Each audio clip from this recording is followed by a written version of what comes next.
Page 71, Harp Song.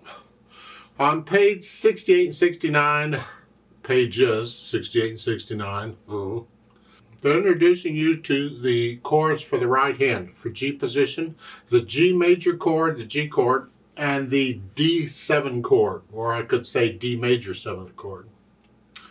Works the same way as what we've already had. You already know what a G chord is. We went through that before.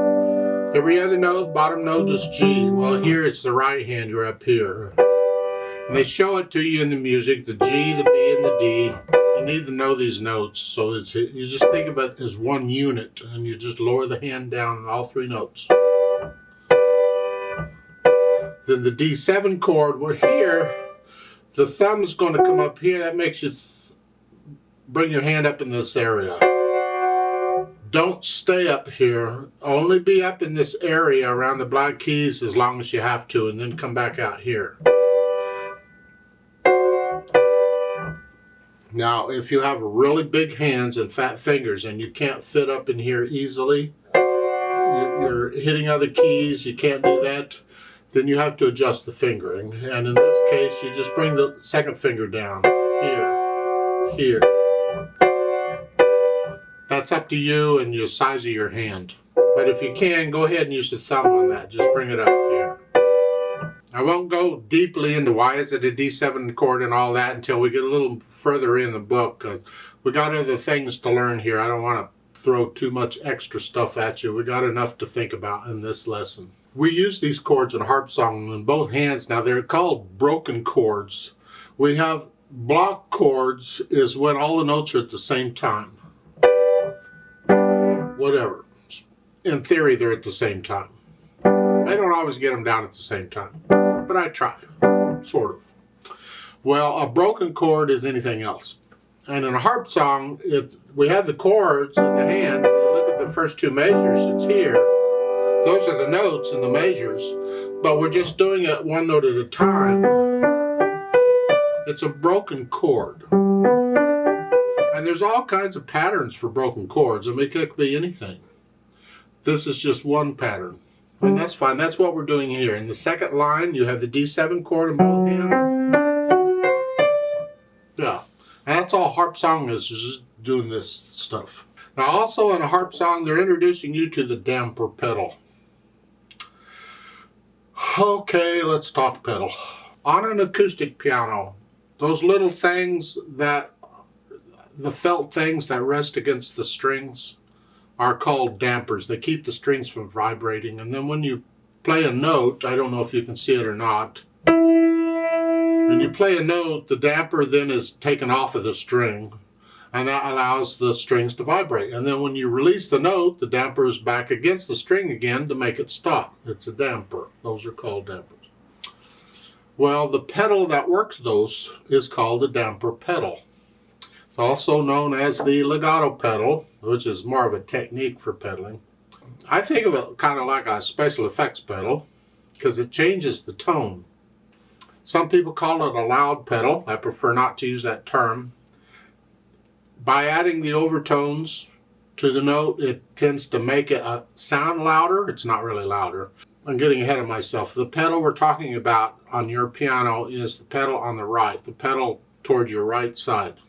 Some pianos have 3 pedals, some have 2, some have 1, some don't have any. If you don't have any pedals, you don't have to worry about it. You don't have one. If you have 1 pedal, that's it. That's the damper pedal.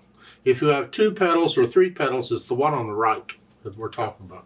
You're working with your foot and you're you're moving at the ankle. So your heel's on the ground, this is the heel, and the toes up here, wiggle, wiggle, and you're doing that with the foot.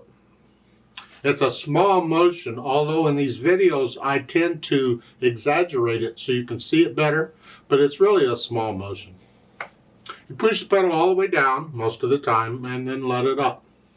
So I push the G down without the pedal, you get just the basic G. If I push the G down with the pedal, it sounds different. You have to listen carefully. It sounds different. That's because of all the overtones. That's important. It's the overtones, the change in the sound. That's the main reason we have to be very careful about pedaling. A lot of people, unfortunately, when they sit down, they just pedal everything, just automatically pedal everything. I would hope you don't do that. So let's talk carefully about the pedal.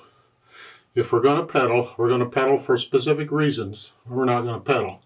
When you first learn a piece, the procedure to go through, pedal is the last thing I add. Well, almost the last thing I add. So I learn it without pedal first, and then I add the pedal, and that way I can hear very clearly the difference, the sound the pedal is having here, the effect it has. Now, the symbol for pedaling, and different publishers use different symbols and they've evolved over time. The one that is most common is the one that's used in this book, and it's underneath the bottom staff. It's got the line, goes down, and then there's line goes across, and then the line goes up. Well, the line goes down, tells you to push the pedal down. The line goes across, tells you to hold the pedal down. And the line goes up, tells you to let the pedal up. However, it's not always in exactly the right place as to when you push the pedal down and when you lift the pedal up. That's where a teacher comes in. You see, now here in this piece, they are actually doing it accurately, but they won't do it accurately all the time. Most of the time, if you look at the beginning, the pedal, the down pedal, it'll be exactly under the note. That's not necessarily when you push the pedal down. There's different pedaling techniques. The one we use most is called the syncopated pedaling, or lag pedaling, or legato pedaling. That's a different technique. It's where you push the note down first and then the pedal. In other words, we want to start the sound first before we release the dampers, so the sound kind of grows out. And then they're showing it here where the line is right after the first note. So I would push the note down first and then the pedal. Immediately, it's not done rhythmically or anything, it's immediate. And when I get to the end of the line, at the end of the third beat, when I lift the note up, I lift the pedal with it at the same time. So the line should be underneath. Well, you lift it up at the end of the third beat is what it is. So you lift it up at the end of the measure. Now, as far as the notes go, we just got the chords. So you got the G chord, second line, D7 chord, then D chord for the third line, and the fourth line is both. And there's a repeat sign. See, I didn't go through the routine of looking it over, treble and bass clef, 3/4 time, quarter notes and all that, and repeated it, got all that, because I want to focus mostly on the pedal here. Now again, I want to make sure I can play it without the pedal first, and we're connecting that. They've got it with slurs, lifting up.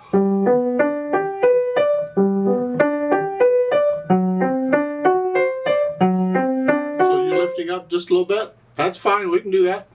The pedal will cover it up, it doesn't matter. You still go through the motion, you go through the technique for it. Dynamics, well, it's repeated, we play it twice. The first time's going to be MF, or mezzo forte, moderately loud. Whatever you think moderately loud is. And then the second time, it's P for piano. So it's soft, here, whatever you think soft is. In other words, play it the second time softer than the first. Well, then once we have all that, and the speed, moderately slow, whatever you think that is. Just a moderately slow feeling, it's up to you on what moderately slow is. It depends on how much coffee I've had to drink or whatever. And once we have all of that out of the way, then I think about the pedal. So at the beginning, I'm going to push the note down first and then the pedal. I'm going to hold the pedal down throughout the whole first line, and I lift the pedal up with the note. And then same thing, second line. Lift up. So that we stick in a little bit of silence at the end of each line. And then last line. So in the middle of the last line, you lift the pedal up with the D, and after you push it down after you play the G. So we get a little silence there. So the last line again.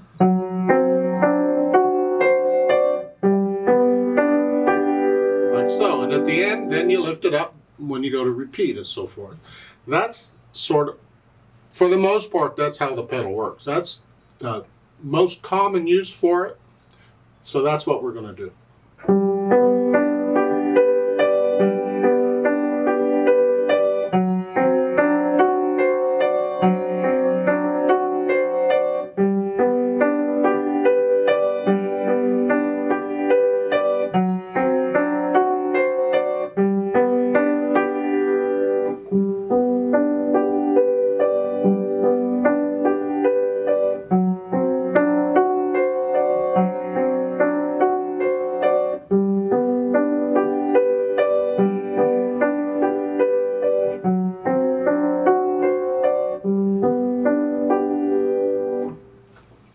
There's a couple of notes at the bottom of the page where you can play it in different places of the keyboard. I'll leave that up to you. The idea behind that is you get used to moving your hand, or you don't get used to it, you get some practice of moving your hands around. So if you want to play the third and fourth measures of each line an octave higher, it means the first measure is here, and then the next measure would be up here. And then back down. Do that. The idea behind that is to practice how you move the hands, because the beat has to be steady. So it's while I'm doing this, while I'm playing that, I'm getting that left hand up here ready to go, because it's got to be right there. And then as I'm playing this, I get the right hand up, and I'm playing this, I'm coming back down here for the next one. I'm moving the hand before I need to be there. I'm preparing it. So while I'm doing this, I'm moving this hand. And that's why it's a little tricky to do this at first. It takes a little practice. It's good practice though, because you need to be able to do it. So try that out if you want.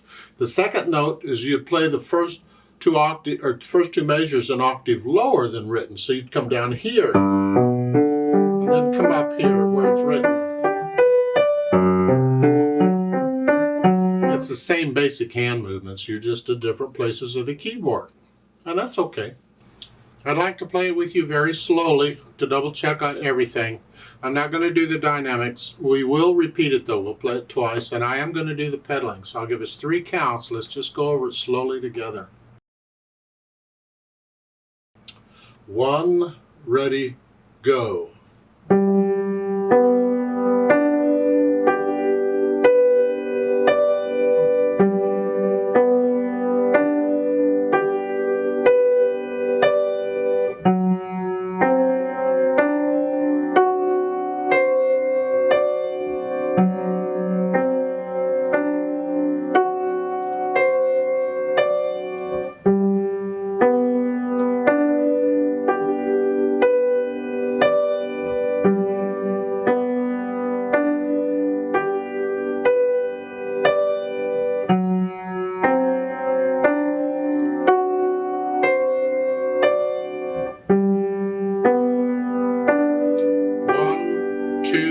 Repeat.